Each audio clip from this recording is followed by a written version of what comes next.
Good morning everyone, welcome back to GK today.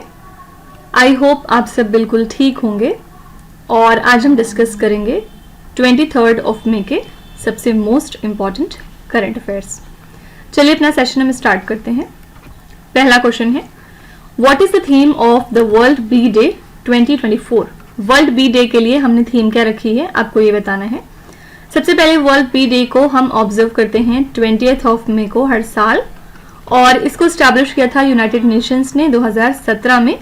इसके through हम B के important role को दर्शाते हैं कि कितना इम्पोर्टेंट रोल है इनका फूड सिक्योरिटी में, बायोडाइवर्सिटी में और सस्टेनेबल एग्रीकल्चर में। तो इस साल के लिए हमने थीम रखी है be engaged with youth. Okay, इसके थ्रू हमने यंग पीपल को इन्वॉल्व करने की कोशिश की है बी कंजर्वेशन एफर्ट्स में, जिससे कि हम इन एसेंशियल पॉलिनेटर्स को कंजर्व कर सकें। ठीक है, तो यहाँ पे वर्ल्ड बी डे हम ऑब्जर्व करते हैं 20 मई को, ये याद रखना है। और दूसरी चीज, इसकी थीम ध्यान देनी है कि थीम है बी इंगेज्ड विथ यूथ। चलिए अगली स्लाइड में कुछ डेज एंड थीम्स के क्वेश्चन देखते हैं। पहला क्वेश्चन है, which day is observe as the world refugee day every year? World refugee day हम कब ऑब्जर्व करते हैं, आपको ये बताना है। इसको हर साल 20 मई को ऑब्जर्व किया जाता है। इस दिन हम अवेयरनेस क्रिएट करते हैं अबाउट द रेफ्यूजीज जो कि डिस्प्लेस हुए थे वॉर, परसिक्यूशन या फिर किसी भी इकोनॉमिक फैक्टर की वजह से। ठीक है, तो ओरिजिनेट हुआ था ये अफ्रीकन रेफ्यूजी डे से इन 1975, जिसके बाद यूनाइटेड नेशंस ने फॉर्मली इसको अडॉप्ट कर लिया था 2000 में। ठीक है, पहली बार इस दिन को हमने 2001 में सेलिब्रेट किया था। तो ये कोइंसाइड करता है with the 50th anniversary of 1951 refugee convention and 1967 protocol. यहाँ पे याद रखने वाली बात क्या है कि इंडिया ने इस कन्वेंशन को साइन नहीं किया है, ऑल्दो यूनाइटेड नेशंस HCR जो है वो ऑपरेट करता है यहाँ पे सिंस 1981। तो हमें बस सिंपली याद रखना है कि वर्ल्ड रेफ्यूजी डे 20th मई को हम सेलिब्रेट करते हैं। अगर पूछा जाए आपसे कि इस साल के लिए थीम क्या रखी गई थी, तो थीम थी होप अवे फ्रॉम होम। ठीक है, Which day is observed as World Meteorology Day every year? World Meteorology Day भी 20th मई को हम सेलिब्रेट करते हैं। Which day is observed as World Hypertension Day every year? World Hypertension Day होता है 17th मई को। What is the theme of National Endangered Species Day 2024? सबसे पहले यहाँ पे मैंने आपको कल बताया था कि National Endangered Species Day कब मनाते हैं, जब मई मंथ का 3rd फ्राइडे आता है, तब हम इसको सेलिब्रेट करते हैं। ठीक है, 2024 में ये दिन कब फॉल हुआ था, 17th मई को। थीम की यहाँ पे बात हो रही है, थीम पूछा जा रहा है आपसे, थीम रखी गई थी celebrating the saving species, celebrating saving species. ठीक है, तो कई बार होता क्या है, जैसे आपसे पूछा गया कि नेशनल इंडेंजर्ड स्पेशीज डे हम कब मनाते हैं, ऑप्शन में दोनों ही चीजें आ जाती हैं, 3rd फ्राइडे इन मई और 17 मई। तो याद रखना है आपको कि ये वाला करेक्ट आंसर होगा। ठीक है, इन केस ये अगर ऑप्शन में नहीं दिया हुआ है और नन ऑफ द अबव भी नहीं है, सिर्फ 15, 16, 17 और 18 में करके दिया हुआ है, तो फिर आप इसको टिक कर सकते हैं। ठीक है, लेकिन याद रखिएगा फिर क्वेश्चन में यहाँ पे 2024 जरूर लिखा होगा। What is the theme of International Museum Day 2024? International museum day हम सेलिब्रेट करते हैं 18 मई को, और इस साल के लिए हमने थीम क्या रखी है, museums for education and research. ठीक है, नेक्स्ट है, Ibrahim Raisi who recently passed away in helicopter crash was the president of which country? Ibrahim Raisi जिनका हाल ही में निधन हो गया एक हेलीकॉप्टर क्रैश के दौरान, आपको बताना है कि ये किस कंट्री के प्रेसिडेंट थे। तो ये न्यूज बहुत फेमस हुई थी क्योंकि 19th मई को ईरान के हार्डलाइन प्रेसिडेंट इब्राहिम रईसी की डेथ हुई in helicopter crash in the north western Iran, और यहाँ पे बहुत इंपॉर्टेंट पॉलिटिकल फिगर थे, जिसके बाद ईरान में 5 दिन की ऑफिशियल हॉलिडे डिक्लेयर की गई। ठीक है, किस लिए? ऑब्वियसली शोक मनाने के लिए। इनकी अनएक्सपेक्टेड डेथ से ईरान, ना सिर्फ ईरान बल्कि इंटरनेशनल कम्युनिटी को अच्छा खासा इम्पैक्ट पड़ा है। ठीक है, तो इब्राहिम रईसी ईरान के प्रेसिडेंट थे, हाल ही में इनका निधन हो चुका है। आइए कुछ रिसेंटली इलेक्टेड प्रेसिडेंट्स देखते हैं। Recently William Lai Ching te has become the new president of which country? हाल ही में ये नए प्रेसिडेंट बन चुके हैं ताइवान कंट्री के, और इनको 21 गन की सैल्यूट दी गई है। ठीक है, तो इन्होंने ताइवान की डेमोक्रेसी को काफी प्रेज किया है, और इसके अलावा वाइस प्रेसिडेंट जो है यहाँ पे जिया बी खिन, इन्होंने अपना दोनों लोगों ने ओथ लिया है beneath a portrait ऑफ सुन यात सेन, जो कि रिपब्लिक ऑफ चाइना के फाउंडर थे, इन अ सेरेमनी जो कि प्रेसिडेंशियल बिल्डिंग में हुआ था ताइपेई में। ठीक है, तो यहाँ पे याद रखने वाली बात क्या है, ताइवान के नए प्रेसिडेंट हैं विलियम लाई चांग ते। Recently, who has been elected as the president of the Supreme Court Bar Association? Supreme Court Bar Association के नए प्रेसिडेंट हैं Kapil Sibal. Recently, Mohammed Idris Deby has been elected as the president of which African country? ये बन गए थे president Chad country के. Recently, Jose Raul Mulino has been elected as the new president of which country? ये हैं नए president Panama country के लिए. Prabowo Subianto has been appointed as the new president of which country? ये नए president हैं Indonesia के लिए. ठीक है. Nikhil Zareen, who recently won the gold medal at the Alorda Cup 2024, belongs to which sport? Nikhat Zareen जिन्होंने हाल ही में गोल्ड मेडल जीत लिया है एट द एलोर्डा कप 2024, आपको बताना है कि ये कौन सा स्पोर्ट खेलती हैं. तो यहाँ पे ना सिर्फ निखत जरीन ने बल्कि मीनाक्षी ने भी, दोनों ने गोल्ड मेडल क्लिंच किया है इंडिया के लिए एट द थर्ड एलोर्डा कप, जो कि कहाँ पे हुआ था, इसके लिए वेन्यू है अस्ताना, कजाकिस्तान. ठीक है. तो निखत जरीन ने हराया है कजाकिस्तान कंट्री की प्लेयर को in the 52 kgs of category. और वहीं अगर हम मीनाक्षी की बात करें तो इन्होंने हराया था उज्बेकिस्तान की एक प्लेयर को इन द 48 kgs कैटेगरी. तो इंडिया का 21 मेंबर ये बॉक्सिंग कंटिंजेंट था जिसने ओवरऑल सिक्योर किए हैं 12 मेडल, जिसमें सेग्रीगेशन है 2 गोल्ड 2 सिल्वर और 8 ब्रॉन्ज. ठीक है. तो यहाँ पे निखत जरीन एक बॉक्सर हैं, इन्होंने हाल ही में गोल्ड मेडल जीता है एलोर्डा कप में, इसी वजह से न्यूज में आ गई. ठीक है. अगली स्लाइड में चलिए कुछ मेडल्स देखते हैं जो एग्जाम में आपसे पूछे जा सकते हैं. Recently who won the gold medal in the men's javelin throw at the 27th federation cup senior national competition in Bhubaneswar. सबसे पहले वेन्यू याद रखिएगा कि ये कॉम्पिटिशन हुआ था कहाँ पे, भुवनेश्वर में, जहां पे नीरज चोपड़ा ने गोल्ड क्लिंच किया है. ठीक है. How many medals were won by India in an Asian Open Pickleball Championship 2024? इसमें इंडिया ने टोटल 5 मेडल्स क्लिंच किए हैं, जिसमें से 3 गोल्ड था और 2 ब्रॉन्ज था. हर्षित Kumar, who recently won a gold medal in the 21st Under-20 Asian Athletics Championship 2024, belongs to which sport? हर्षित कुमार जो हैं ये हैमर थ्रो से एसोसिएटेड है. Recently, who secured a gold medal in women's 10-meter air rifle at World Shooting Parasport Tournament in Changwon, Korea. इसके लिए venue था Korea और यहाँ पे ये मेडल जीता है मोना अग्रवाल ने. ठीक है. Prachi Yadav, who recently won 2 gold medals in the ACC Paracano Asian Championships 2024, belongs to which Indian state? Prachi Yadav Madhya Pradesh को बिलोंग करती हैं. ठीक है. नेक्स्ट है कौन दुनिया wild life sanctuary recently seen in the news is located in which Indian state? ये sanctuary कहाँ पे है? ये सैंक्चुरी लाई करती है आंध्र प्रदेश स्टेट में. किस वजह से न्यूज में आई? क्योंकि जो जूलॉजिकल सर्वे ऑफ इंडिया के रिसर्चर्स हैं along with Andhra Pradesh biodiversity board, इन्होंने रीडिस्कवर कर लिया है श्रीलंकन गोल्डन बैग्ड फ्रॉग को इस वाइल्ड लाइफ सैंक्चुरी में. ठीक है.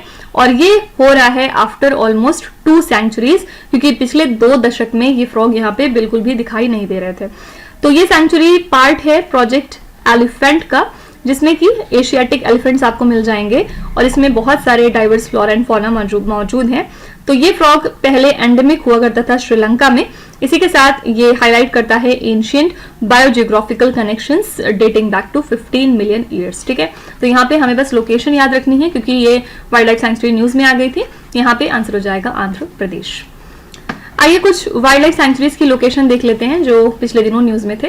पहला है सुनाई रुपाई wild life sanctuary recently seen in the news is located in which Indian state? सुनाई रुपाई वाइल्ड लाइफ सैंक्चुरी लाई करता है असम में. ठीक है. असम में एक और वाइल्ड लाइफ सैंक्चुरी है जो पिछले दिनों चर्चे में थी, इसकी लोकेशन भी आपको याद रखनी है, Pobitora wild life sanctuary. Shergarh wild life sanctuary recently seen in the news is located in which Indian state? ये है राजस्थान स्टेट में. Kalisar wild life sanctuary recently seen in the news is located in which Indian state? ये lie करती है हरियाणा में. Wayanad wild life sanctuary recently seen in the news is located in which Indian state? ये आपको मिल जाएगी केरला में. सुनाबेदा wild life sanctuary recently seen in the news is located in which Indian state? ये वाइल्ड लाइफ सैंक्चुरी है ओडिशा में. ठीक है. What is the IUCN status of Iberian lynx recently seen in the news? इसका आयुसीन स्टेटस क्या है, आपको ये पूछ रहा है. तो ये जो है एंडेंजर्ड स्पेशीज होते हैं. किस वजह से न्यूज में आए? क्योंकि जो नंबर है इस आइबेरियन लिंक्स का 2 कंट्रीज में, स्पेन और पोर्तुगल, ये अगर हम 2020 से देखेंगे तो ऑलमोस्ट डबल हो चुका है. ठीक है. तो इसी वजह से थोड़ा सा न्यूज में आ गया था। फिलहाल ये बहुत ज्यादा थ्रेट फेस कर रहा है बिकॉज ऑफ ह्यूमन एक्टिविटीज और कंजर्वेशन एफर्ट्स की वजह से ऐसा पॉसिबल हो पाया कि इन दोनों कंट्रीज में इसकी पॉपुलेशन ऑलमोस्ट डबल हो चुकी है, लेकिन फिर भी IUCN ने इसको अभी भी इंडेंजर्ड की कैटेगरी में रखा है। ठीक है, तो कोई भी अगर स्पेशीज या जानवर कोई भी चीजें न्यूज में आती हैं तो उनका IUCN स्टेटस जरूर याद रखा करिए, एग्जाम में ये भी पूछा जाता है। तो चलिए अगली स्लाइड में कुछ IUCN स्टेटस देख लेते हैं डिफरेंट स्पेशीज के। What is the IUCN status of orangutan recently seen in the news? और यहाँ पे वही स्पेशीज हम देखेंगे जो पिछले दिनों चर्चे में थे। ओरंगुटान का स्टेटस है critically endangered. What is the IUCN status of chital deer which has recently been in the news due to an invasion in Netaji Subhash Chandra Bose Island? इनका IUCN status है least concern. What is the IUCN status of Great Indian Bustard recently seen in the news? Great Indian Bustard जो है वो critically endangered होते हैं। What is the IUCN status of olive redleaf turtles recently seen in the news? ये vulnerable की category में fall करते हैं। What is the IUCN status of black necked crane recently seen in the news? ये जो है near threatened है। ठीक है, Lunar Polar Exploration Mission LUPEX recently seen in the news is a joint mission of which two space organization? जो LUPEX है ये किस दो स्पेस ऑर्गेनाइजेशन का कोलैबोरेशन है? आंसर है यहाँ पे इसरो एंड JAXA। तो ये इंडिया जापान पार्टनरशिप के थ्रू पॉसिबल हो पाया है।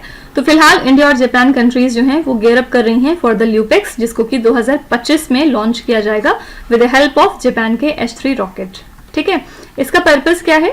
जो मून का सदर्न पोलर रीजन है उसको एक्सप्लोर करना, पार्टिकुलरली यहाँ पे वाटर के प्रेजेंस को चेकआउट किया जाएगा और ये शोकेस करता है एडवांस्ड सरफेस एक्सप्लोरेशन टेक्नोलॉजी, जहाँ पे रोवर ऑटोनॉमस तरीके से सर्च करेगा फॉर वाटर एंड सॉइल को सैंपल करेगा। ठीक है, तो ल्यूपेक्स किन दो स्पेस ऑर्गेनाइजेशंस का कोलैबोरेशन है? आंसर है इसरो एंड JAXA। आइए कुछ ऑर्गेनाइजेशंस देख लेते हैं जो न्यूज में आए। पहला क्वेश्चन है, Which organization recently released its updated bacterial priority pathogens list 2024? Here answer is World Health Organization. World Health Organization ने रिलीज की है अपनी updated bacterial priority pathogen list 2024 को, जहां पे ये जो फाइट है अगेंस्ट एंटीमाइक्रोबियल रेजिस्टेंस उसको सपोर्ट कर रहे हैं। ओरिजिनली इसको 2017 में लॉन्च किया गया था विद 3 पैथोजेंस, लेकिन अब जो 2024 की लिस्ट है इसमें टोटल 24 पैथोजेंस मौजूद हैं, जिनको कि कैटेगराइज किया गया है into critical, high and medium priority group. ठीक है, तो इसको डेवलप किया गया using the multi criteria decision analysis method और इसके थ्रू इन्वेस्टमेंट गाइड होता है रिसर्च एंड डेवलपमेंट के सेक्टर में along with public health intervention to combat the antibiotic resistant bacterial pathogen. ठीक है, तो WHO ने हाल ही में अपडेट की है अपनी बैक्टीरियल प्रायोरिटी पैथोजेंस लिस्ट को। Commission on crime prevention and criminal justice recently seen in the news works under which organisation? ये कमीशन किस ऑर्गेनाइजेशन के तहत काम करता है? यहाँ पे आपको सिंपली बस ये बताना है।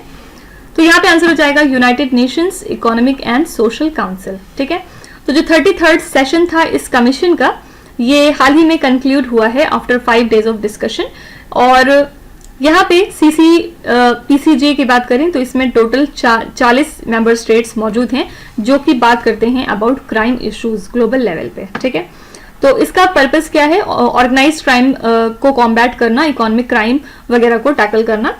इसके अलावा ये प्रमोट करता है इन्वायरमेंटल प्रोटेक्शन को through criminal laws, urban crime prevention and इसके साथ क्रिमिनल जस्टिस सिस्टम की एफिशिएंसी को इन्हांस करता है। ठीक है, तो बेसिकली हम कह सकते हैं कि ये फैसिलिटेट करता है इंटरनेशनल कोलैबोरेशन को और ये प्रिपेयर करता है for the United Nation congress on crime prevention and criminal justice. Okay, तो यहाँ पे आंसर है United Nations economic and social council.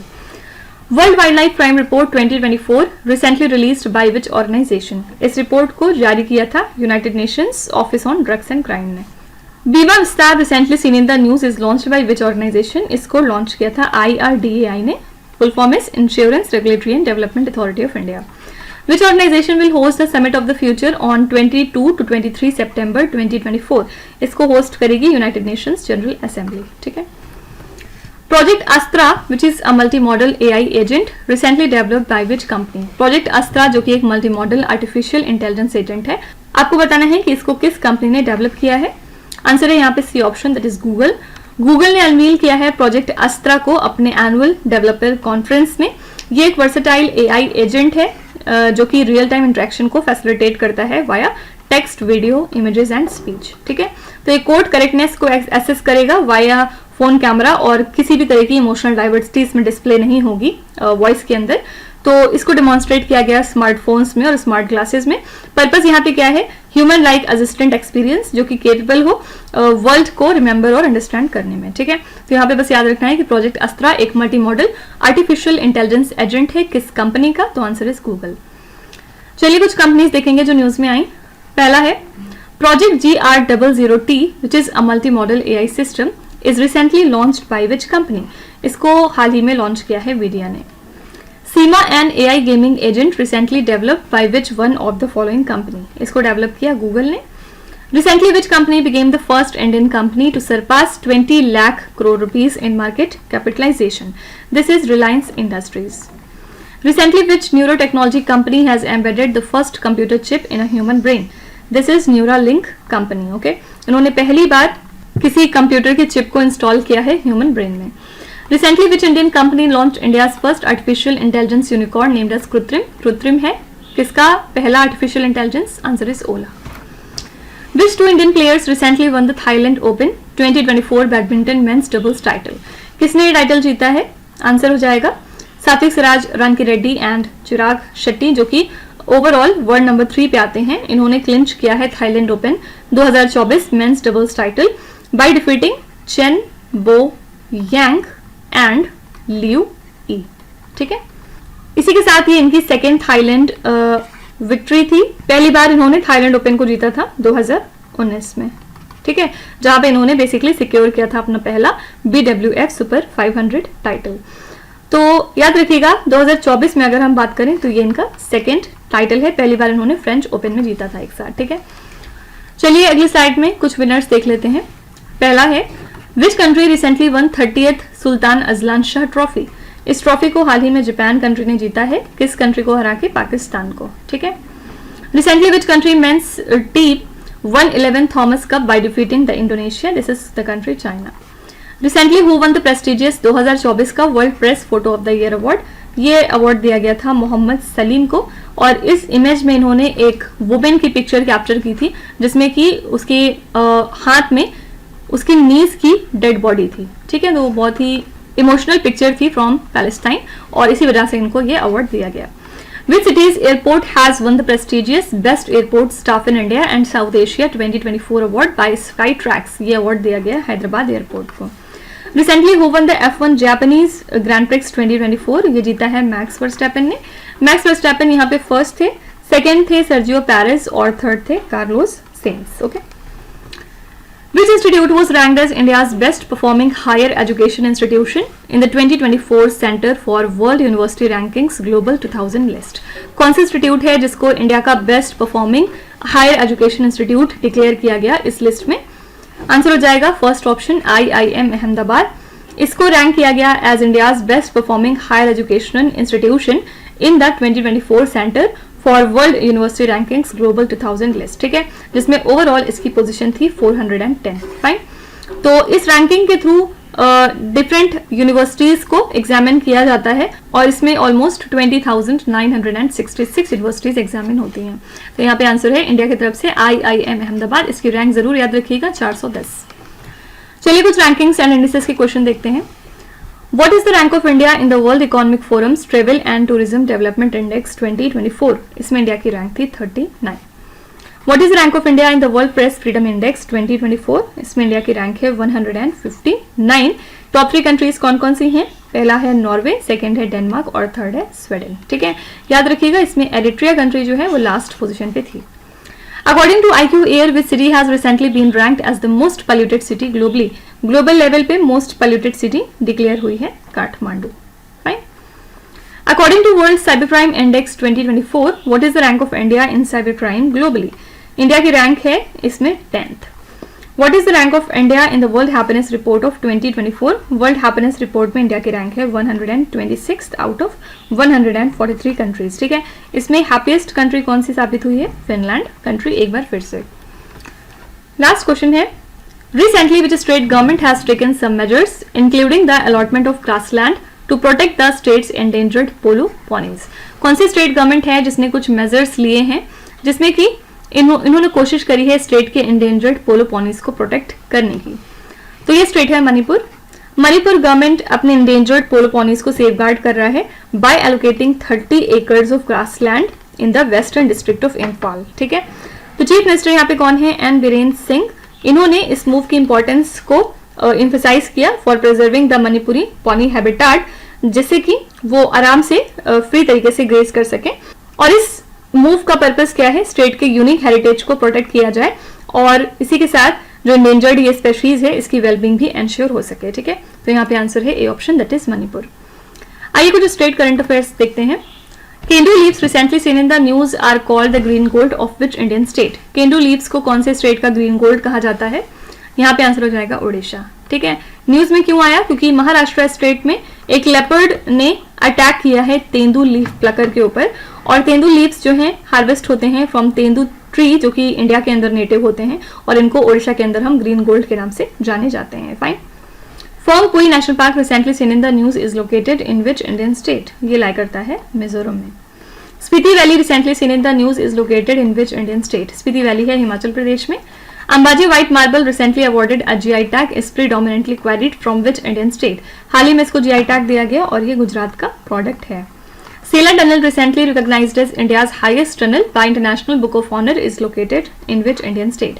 Sela tunnel को रिकॉग्नाइज किया जाता है as India's highest tunnel by International Book of Honour, और ये लाई करता है अरुणाचल प्रदेश में। ठीक है, तो इसी के साथ हमने आज के सभी इंपॉर्टेंट करंट अफेयर्स को कवर कर लिया। आई होप कि आपने सेशन को काफी एंजॉय किया होगा और डेफिनेटली आप काफी कुछ नया सीख के ही जा रहे होंगे। चलिए फिर आपके क्विज पे चलेंगे, जहां पे स्क्रीन पे आपको 5 क्वेश्चंस दिखाई दे रहे होंगे। ये क्वेश्चंस ऑलरेडी हम पीछे कहीं ना कहीं डिस्कस कर चुके हैं। यहाँ पे आपको वीडियो को पॉज करना है, हर क्वेश्चन को ध्यान से पढ़ना है, और इसमें से आपको जितने भी आते हैं आप उनका जवाब कमेंट्स में मेंशन कर सकते हैं, और जो नहीं आते उसके लिए बिल्कुल भी परेशान होने की जरूरत नहीं है। विथ टाइम डेफिनेटली आपका स्कोर इंप्रूव करेगा, बस आपको हमारे साथ कंसिस्टेंट और परसिस्टेंट रहने की जरूरत है। So that's it for today. I hope you have like the session. आज का सेशन आपको कैसा लगा आप जरूर बताइएगा कमेंट्स में। साथ ही साथ आपका कोई भी रिव्यू है, फीडबैक है या फिर सजेशन है तो वो भी आप हमें बता सकते हैं। हमें जानकर खुशी होगी और हम पूरी कोशिश करेंगे उसको इम्प्लीमेंट करने की। तो कल फिर हम मिलेंगे सेम टाइम सेम जगह कल के करंट अफेयर्स के साथ। Till then stay tuned. Thank you so much for watching and please do not forget to subscribe to GK today. With this Meenu Hasan signing of.